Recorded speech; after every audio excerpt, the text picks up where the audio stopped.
On entend souvent cette phrase dite presque automatiquement: «Et c'est normal d'être fatigué à votre âge».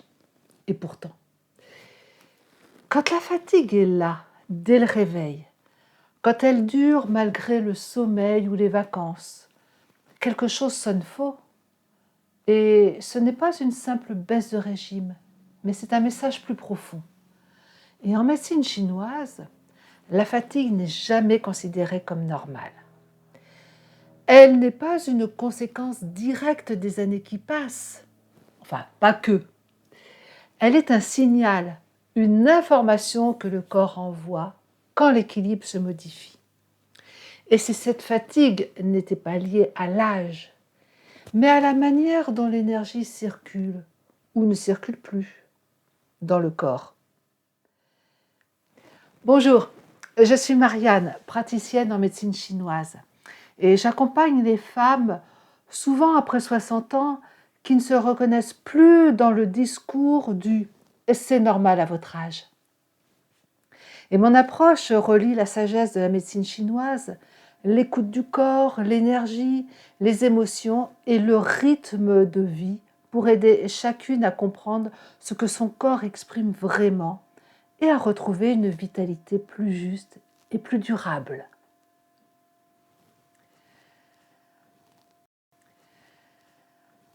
Alors, il existe une fatigue naturelle, celle qui suit un effort ou une période intense et qui disparaît avec le repos.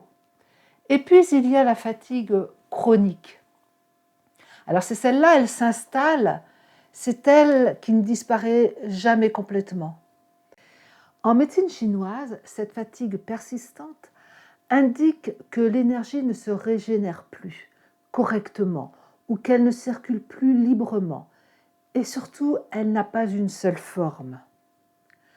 Là où l'on parle souvent de batterie à plat, la médecine chinoise affine le regard. Elle observe les signes, les sensations, les rythmes pour comprendre quel type de déséquilibre énergétique est à l'œuvre.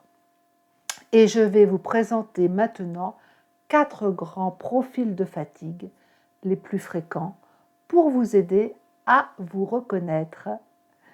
Alors le premier, c'est le vide chi ou quand l'énergie manque. Dans ce cas, la fatigue est très physique. Le moindre effort devient coûteux. Il y a peu d'élan, peu de souffle, comme si le réservoir était presque vide. Et c'est une fatigue fréquente chez les femmes qui ont longtemps tenu bon sans s'écouter. Alors le corps ne demande pas qu'on le stimule davantage, mais qu'on le soutienne. Le deuxième, c'est le vide de yin. Là, le corps est en fatigue, mais en surchauffe. Ici, la fatigue est plus paradoxale. Le corps est épuisé, mais l'intérieur est agité. La chaleur monte en fin de journée, le sommeil est léger et parfois non réparateur. Alors là, c'est une fatigue de surchauffe comme un feu qui brûle sans être suffisamment contenu.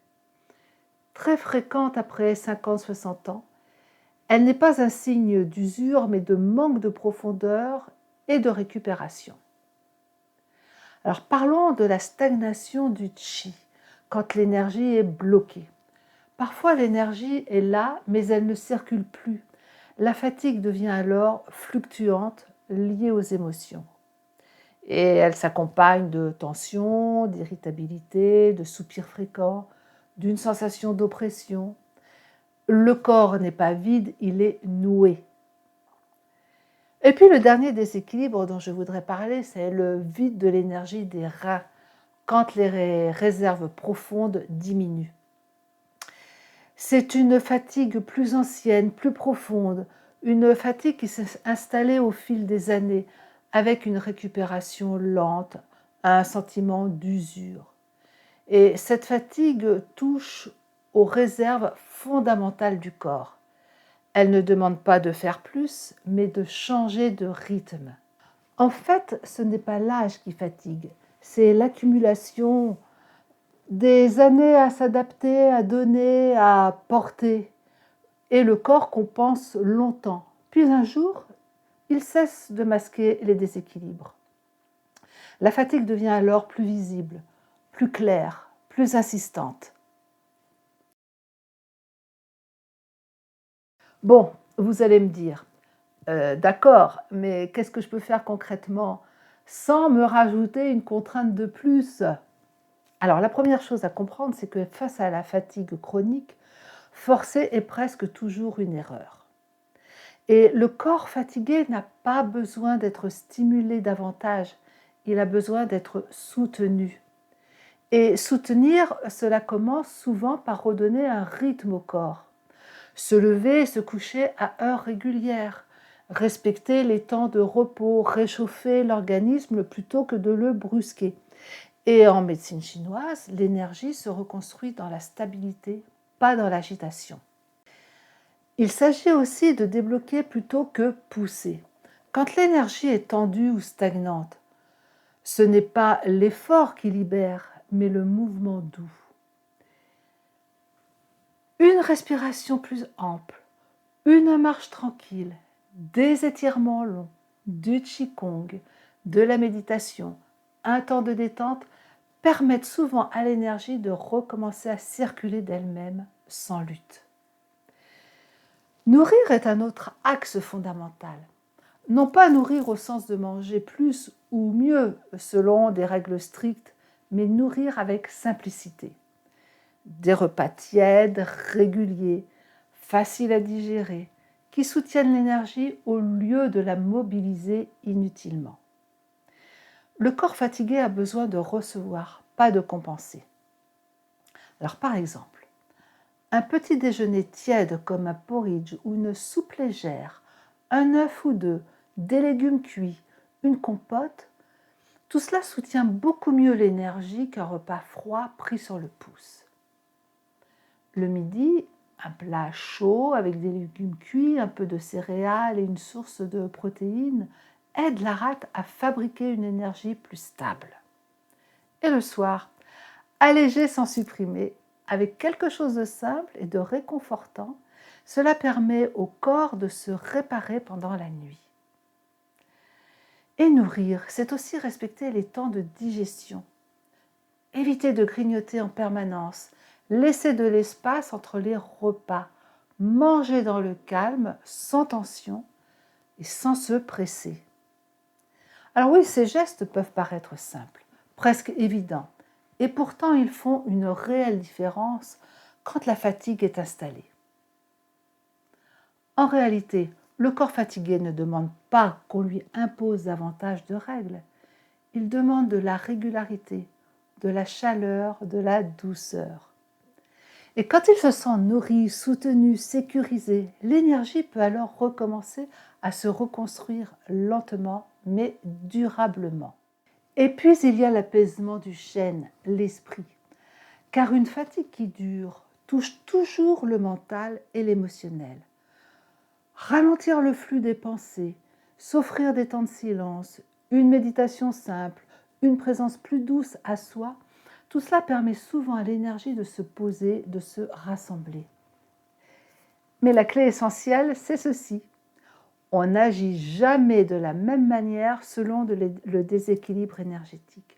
On ne nourrit pas une stagnation comme on nourrit un vide. C'est cette justesse, cette adaptation au terrain qui permet de retrouver l'élan sans s'épuiser davantage. Et c'est ce que je propose dans mes accompagnements.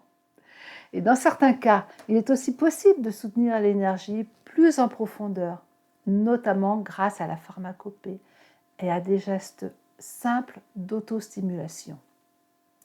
En médecine chinoise, certaines plantes sont connues depuis des siècles pour leur capacité à accompagner la fatigue durable. Le ginseng, par exemple, est souvent appelé le roi des toniques. Il aide à reconstituer l'énergie de base, il soutient la digestion et la respiration et il apporte une sensation de clarté intérieure. L'astragale, elle, agit comme un véritable gardien de l'esprit, en soutenant les défenses et en aidant le corps à mieux résister à l'épuisement. Les baies de goji sont plutôt utilisées pour nourrir l'énergie sur le long terme en lien avec le foie et les reins, et elle nourrit le sang. Alors que le reishi, lui, il est apprécié pour son action plus régulatrice, notamment lorsque la fatigue est associée à un stress chronique ou à un mental trop sollicité. Et en complément, la digitopression permet d'agir directement sur la circulation de l'énergie avec des gestes simples que l'on peut pratiquer soi-même. Et certains points sont particulièrement intéressants en cas de fatigue chronique. Et il y a notamment le point situé sous le genou, souvent appelé point de longévité, le 36e point du méridien de l'estomac, qui aide le corps à fabriquer une énergie plus stable et plus nourrissante. Un autre point près de la cheville interne, le 3e point du méridien du rein, est très utilisé lorsque la fatigue est profonde et ancienne, car il soutient les réserves du corps. Et puis, il y a ce point au sommet du crâne qui permet de relancer l'énergie globale et d'apporter plus de clarté et plus de présence.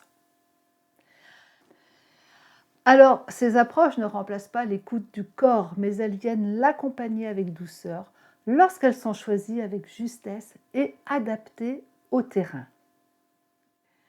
Si cette vidéo a fait écho en vous, retenez ceci. La fatigue chronique n'est pas une faiblesse ni une conséquence automatique de l'âge. C'est souvent un langage du corps, une invitation à ralentir, à ajuster, à écouter autrement. Prenez soin de vous.